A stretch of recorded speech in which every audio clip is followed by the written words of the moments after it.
দুটো খাবারের জন্য এত অপমান সহ্য করতে হবে? এর চেয়ে মরে যাওয়া তো অনেক ভালো। আল্লাহ, আমার মতো অযোগ্য মানুষকে তুমি কেন পৃথিবীতে বাঁচিয়ে রেখেছো? আমাকে তুলে নাও, আমার আর বাঁচার কোনো ইচ্ছে নেই। ঠিকই বলেছিস। এই পৃথিবীতে টাকাই সব।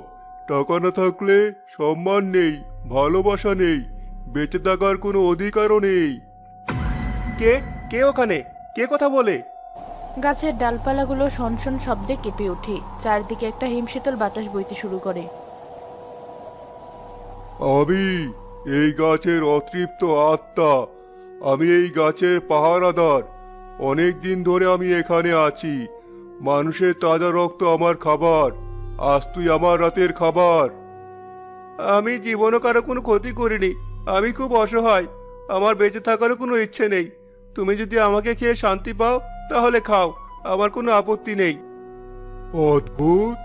আমার সামনে এসে সবাই ভয়ে চিৎকার করে প্রাণ ভিক্ষা চায়, আর তুই মরতে চাস? তোর চোখে আমি কোনো ভয় দেখছি না, শুধু কষ্ট আর কষ্ট।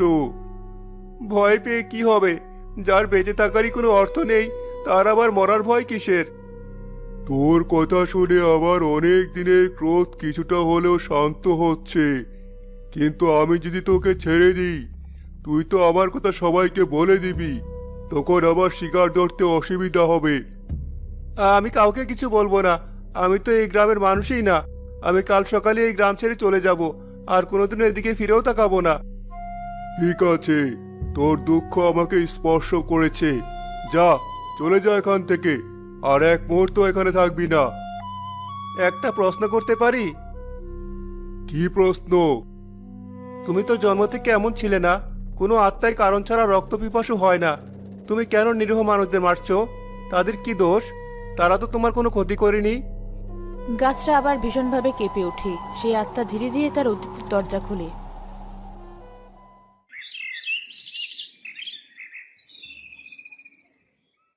শরীফুল ভাই, তোমার হাতে জাদু আছে। যে ব্যবসায় ধরো সোনা হয়ে যায়। সততার দাম সৃষ্টিকর্তা সবসময় দেন। তোমার মতো সৎ মানুষ এই গ্রামে আর একটাও নেই। আরে না ভাই, এসব তোমাদের ভালোবাসা। বলো, আজ হঠাৎ দুজন একসাথে কি মনে করে? ভাই, একটা বড় সুযোগ এসেছে। শহরে কাপড়ের একটা বড় চালান এসেছে, সস্তায় পাওয়া যাচ্ছে। আমরা দুজন মিলে ব্যবসাটা ধরতে চাই। কিন্তু আমাদের হাতে যথেষ্ট টাকা নেই। যদি তুমি আমাদের কিছু টাকা ধার দিতে, কথা দিচ্ছি 1 বছরের মধ্যে লাভ সহ তোমার সব টাকা ফিরিয়ে দেব। আরে, এর জন্য এত ভনিতা করছো কেন? তোমরা তো আমার ছোট ভাইয়ের মতো। অবশ্যই আমি টাকা দেব। আমার